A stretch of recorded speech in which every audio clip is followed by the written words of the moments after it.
আসসালামু আলাইকুম ভিউয়ার্স, আজ চলে এসেছি নতুন একটা রেসিপি নিয়ে। আর রেসিপিটা হলো ভ্যানিলা কেক। এই কেকটি বানানোর জন্য আমি একটা ডিমকে ভেঙে নিয়েছি এবং সেটাকে ভালো করে ফেটিয়ে নেব।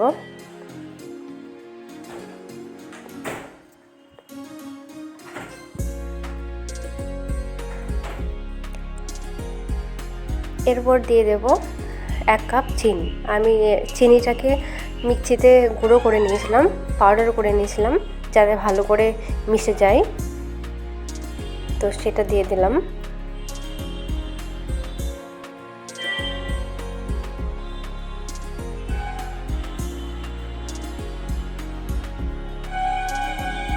এরপরে দিয়ে দিচ্ছি 1 কাপ মতো, মানে 1 কাপ থেকে একটু কম তেল, সাদা তেল, মানে যেটা রান্নায় ব্যবহার করা হয় সেই তেলটা। ভালো করে মিক্সড করে নিতে হবে। এটা একটু ভালো করেই ফাটিয়ে নিতে হবে আর কি।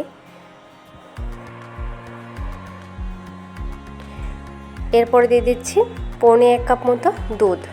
আমি দুধটাকে একটু হালকা জাল করে নিয়ে ঠান্ডা করে নিয়েছিলাম, তো সেটা এখানে ইউজ করছি।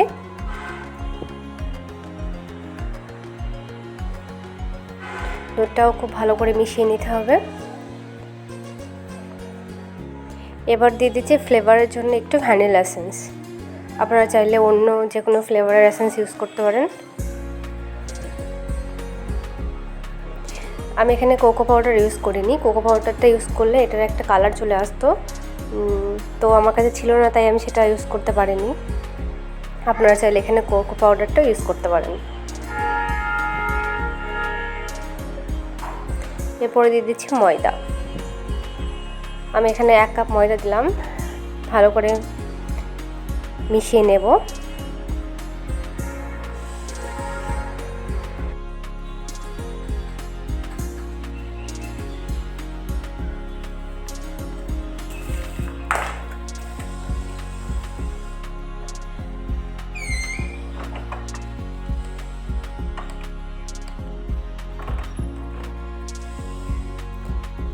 অনেকটা ভালো করে এটাকে মিশিয়ে নিচ্ছি যাতে কোনো রকম লাম্পস না থেকে যায়, এরকমভাবে এটাকে মেশাতে হবে।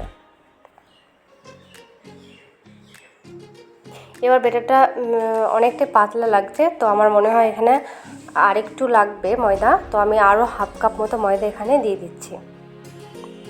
ব্যাটারটা খুব বেশি পাতলাও হবে না, আবার খুব বেশি ঘনও হবে না, একটা মিডিয়াম টাইপসে থাকবে।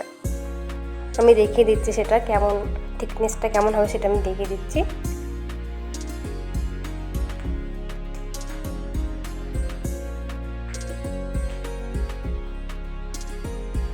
খুব সুন্দরভাবে মেশানো হয়ে গেছে। ঠিক থিকনেসটা এরকমটাই হবে, খুব বেশি পাতলা হবে না, আবার খুব বেশি ঘনও হবে না।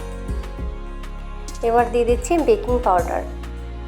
1 চামচ মতো বেকিং পাউডার দিয়ে দিচ্ছি আমি এখানে বেকিং সোডাটাও হালকা একটু দিলে খুবই ভালো হয়, কিন্তু আমার কাছে ছিল না বলে আমি বেকিং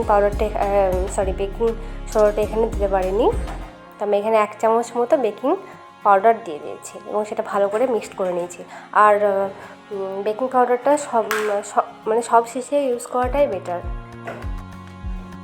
তাই আমি সব শেষে দিয়ে দিচ্ছি। এবার আমি কেকটা বানানোর জন্য একটা পাত্র নিয়ে নিয়েছি। এবার আমি এটাকে ভালো করে তেল লাগিয়ে নেব।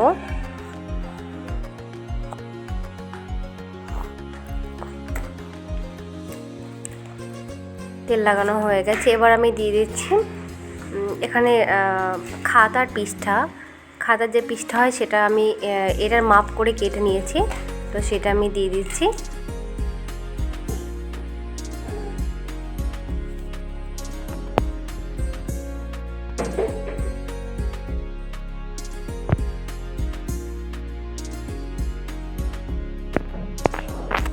এবার যে ব্যাটারটা বানিয়ে রেখেছিলাম সেটাকে ঢেলে দিলাম।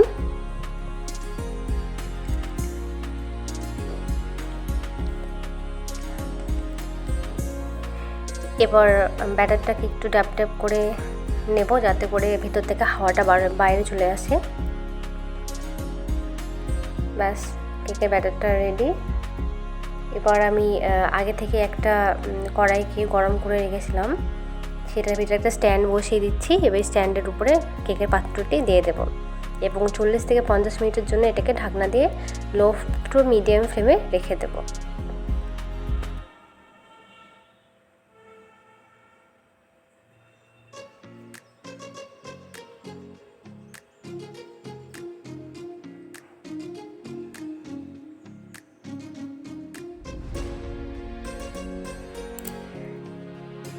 চল্লিশ মিনিট পর ফিরে আসলাম। দেখুন কেকটা একদম তৈরি হয়ে গেছে। খুব সুন্দরভাবে কেকটি তো তৈরি হয়ে গেছে। আমি একটা কাঠি দিয়ে দেখিয়েও দিচ্ছি যে কোনো রকম ব্যাটার এতে লাগছে না।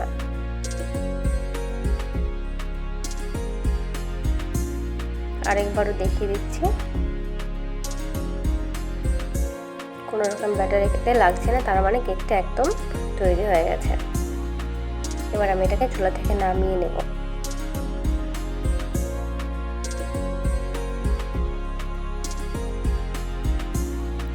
এই প্রসেসে কেক বানালে কেকটি একদম পারফেক্ট হবে। যারা বারবার কেক বানাতে গিয়ে কেক বানাতে পারছেন না, কোনো ভুল হয়ে যাচ্ছে, তারা এই প্রসেসে কেকটি একবার বানিয়ে দেখুন, দেখবেন একদম পারফেক্টভাবে কেক তৈরি হয়ে যাচ্ছে। আমার ভিডিওটা ভালো লাগলে আর রেসিপিটা ভালো লাগলে চ্যানেলটাকে সাবস্ক্রাইব করে দেবেন এবং লাইক, কমেন্ট, শেয়ার করে পাশে থাকবেন। ভিডিওগুলো দেখার জন্য অসংখ্য ধন্যবাদ।